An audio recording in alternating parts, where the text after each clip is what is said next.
Hey guys, it's TF Nut. Welcome back to the channel. Today we're doing another action figure review. This is going to be of the brand new Marvel Legends series, Guardians of the Galaxy Volume 3 Build-A-Figure Cosmo Series Star-Lord. Decided to pick this one up recently at a local Walmart. These are pretty abundant, this whole series, which is not a bad thing because the movie just came out, and I actually like the movie a lot. If anyone has seen that yet, it's very good. I decided to pick up the figure that doesn't come with a Build-A-Figure piece to see if I like this, and I'll just decide if I get the rest of the way. Maybe I'll wait for a sale, maybe I'll buy them full price. I don't really know yet, but I decided to go ahead and pick this one up here since it's a little bit less of a risk because it doesn't come with a Build-A-Figure piece. As you see here, we've been having a 360 look at the packaging. Pretty standard with the windowless packaging now that we have here. I think the box here does look pretty good. I have the barcode right here just in case you need it. If you're needing to find these in stores, but these are pretty easy to find, and also online they're pretty easy to get to. Here's the figure out of the packaging. So far, I think it's a very nice figure. It does have some new, but it is reused in some ways, which I kind of expected. I don't know if I like it enough to really warrant the overall purchase. Maybe I would wait for a sale. Just gonna go ahead and say that. I don't think it's as good as the previous ones from like 2017. And it's very similar to that, but I just like those versions so much and the way that those look. Whereas, the team suit here is really nice, but it's just, I don't really know if this is a necessity, at least for me right now. But it's not a bad figure. Let's go ahead and take a look at the accessories, which does not come with a lot. Then we'll take a closer look at the figure. The only accessories we get with this figure, unfortunately not a lot, are these two blasters. We don't have the quad blasters this time for this Star-Lord. I have a decent number of other quad blasters that I can use from different Star-Lords throughout the years, and he does use these in the film, so these are the exact same sculpt. Let's take a look at just one of these. I do want to mention, I do believe, I'm trying to feel this with my fingernails, and I feel like there is actual sculpting, as you can see some of these lines going into the handle there. I don't think the actual plastic looks all that great here. It just looks kind of plain. I don't think there's any paint apps here, for the handle and then this little guard. But the top of the blaster has some really nice silver paint going on there. I'm actually digging that quite a lot. As you can see, fitting these into the hands is going to be no problem at all. And actually, I grabbed some extra quad blasters I had, and they fit on this guy rather nicely. A little bit of a snug fit. I think the hands on this figure are a little bit tight, but they do work. So you have your options if you own the previous Star-Lord figure. Speaking of previous Star-Lords, I put the original 2017 head on the new body, and then vice versa. So first of all, the skin tones don't match for either of these. Second of all, this head sculpt here, it was repeated like 3 different times. I think they did like a face printing one. And either way, it's going to be a little too oversized, and it's going to have some pale skin again, as I mentioned. So this new Star-Lord, the skin tone is a little bit tanner. It doesn't actually look too bad on the old body on the right there, but it is a pretty loose fit. Then we have the Thor Love and Thunder version. I do have that head on here. You can see it looks just too goofy. I never really liked that head sculpt to begin with, if I'm being honest. It is sitting up rather high, and again, the skin tones don't match. I do think, actually, it doesn't look too bad when you put the new head on the Thor Love and Thunder body, but it sits rather low. So if you wanted to use this face or head sculpt at all on that body, you may want to put some tack on there to make it look like it's sitting up a little bit more. Last but not least, he hasn't actually used this in the film, spoiler alerts, but you can kind of make his masked head, if you have the previous ones from 2017, you can make those kind of fit on this body, except it does look a little too oversized and it is slightly raised. So if you have extras of these heads, maybe Dremel out just a little bit, and maybe that'll work. So here's an image of Chris Pratt from Guardians of the Galaxy 3 right next to the figure. I don't think it's a perfect likeness. It's kind of on par with a lot of other likenesses in the Marvel Legends lines, but they're not perfect. But if I'm being honest, in terms of sculpting and almost getting the printing down for the face, I think this is honestly the closest we've gotten with Chris Pratt. I thought that in 2017, that this one, when they first put on that face printing, that was the closest, but it's not bad still for, I think, 6 years ago at this point. But I do think that this new one is a little bit better. Definitely, if you ask me, better than the Thor Love and Thunder one. That I did not like that head sculpt at all. What I do want to show off really quickly is the similarities between the 2017 jacket version. There's a lot. As you could see, the arm sculpts are about the same. I do expect this. We know about this, and I don't fault them for it. I don't think it looks bad either. It's just something I didn't want to mention. These arms are the exact same. I'm trying to see. Part of me feels like the new arms look slightly beefier, but that could just be my eyes not being paying attention. I don't know. These hands, I believe, are the exact same sculpt. We just have black paint on that, or well, it's actually molded in black and skin tone painted on this time to make it look like gloves. The entire upper torso is it actually brand new? Yeah, it is brand new. So we've had this type of upper torso for a decent number of these Star-Lord figures for a while, and now we have a completely redone upper torso, as well as, because the belt was molded on this figure, and then you also had some other attachments I can't see right now. This thing for the Walkman. They did redo the crotch piece, and we have an actual separate belt piece, as you can see. And then the actual hips are retooled.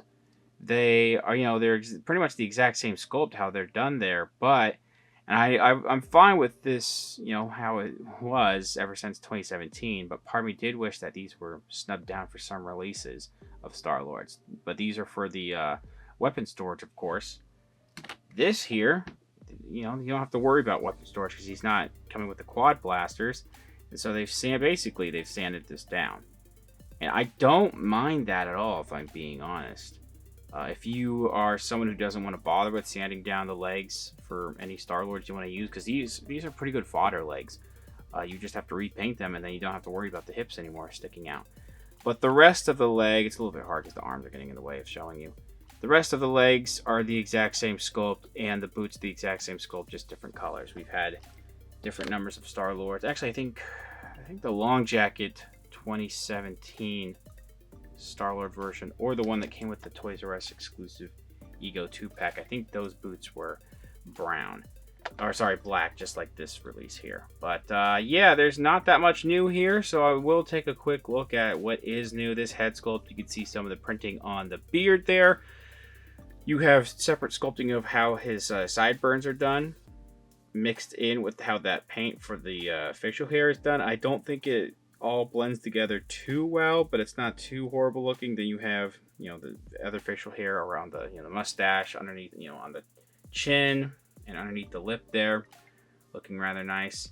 I think at some angles, in person actually doesn't look this bad, but at some angles the eye looks kind of like it's a lazy eye. It looks a little droopy, and the paint doesn't look all that great there, but it's not too bad, again, in person.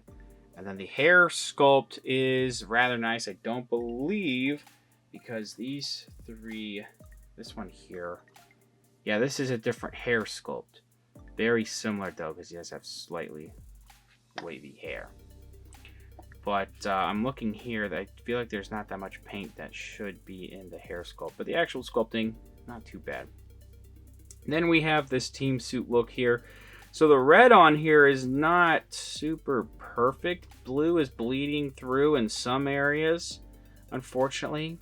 I was gonna say it's to be expected, but I wish it wasn't, because these are $25 and they boast sometimes about the paint apps being better and better when you have this.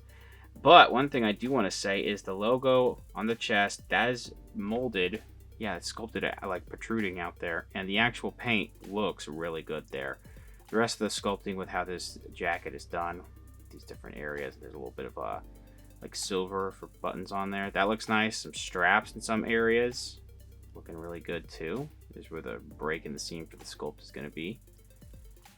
Everything else, again, is pretty similar to, pretty much the exact same as previous Star-Lords. Didn't mention there's this little black strap in this piece for the top of the shoulder.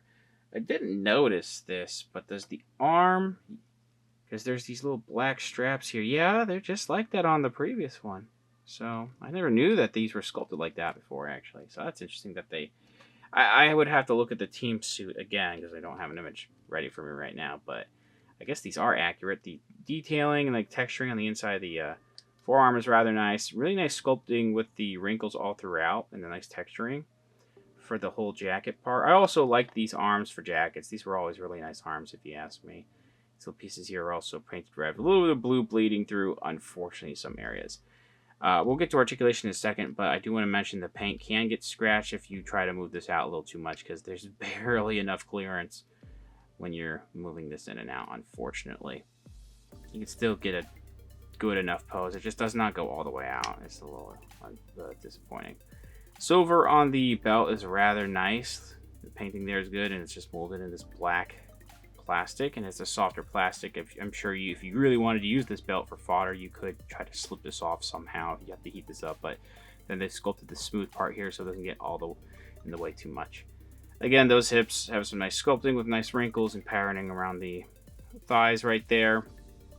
Looking really good. I feel like it might be the camera doing this. It feels like there might be a little bit of shading or like a little bit of dry brushing on the wrinkles. I don't think there actually is. It's probably the lighting, but it does look like a little bit of variation in some blue in some areas going on there. Maybe not exactly dry brushing or anything, but again, camera could be playing tricks on me. Back the legs, you could see the wrinkles there, and once again, we've had these before, but these boots have always been rather nice with the nice straps and buckles all throughout the shins and then the top of the feet. Looking rather nice. Articulation is also pretty basic here from the previous one. It seems like the head could go up a little bit better, but that doesn't go up too bad. And then down, it's just kind of tight, this joint here. So, but the down goes down nice. I do wish it's a new torso here. I wish they implemented more of the dumbbell system so it can, tilt more. But we do have pretty much a decent swivel. It's just a really tight fit here. Again, that's how far out these arms want to go. I wish it was better. Arms swivel here, but they're really tight, and I guess they're not too gummy here. I just noticed that part of me wishes they retooled this with pinless tech, but also part of me doesn't really care that much, honestly. Double jointed elbows there, and then we have swivel at the wrist, hinge forward and back at the wrist. These are also a little bit tight. The crunch forward actually is not bad. The crunch back could be slightly better, but also not bad. It breaks up this sculpt a little bit. It's a little too weird there. Not too bad. Swivel at the waist. Legs can go out that much. They don't really kick back at all. We do have slight splits, but not, perfect splits. It's fine. He's not going to do those. Upper thigh swivel. You get that double jointed knee in there. Boot rotation. This is a soft plastic piece that kind of gets in the way. It's a little bit hard to move sometimes, but you can do a full 360. Down goes that far, up is actually pretty decent, and then ankle rocker.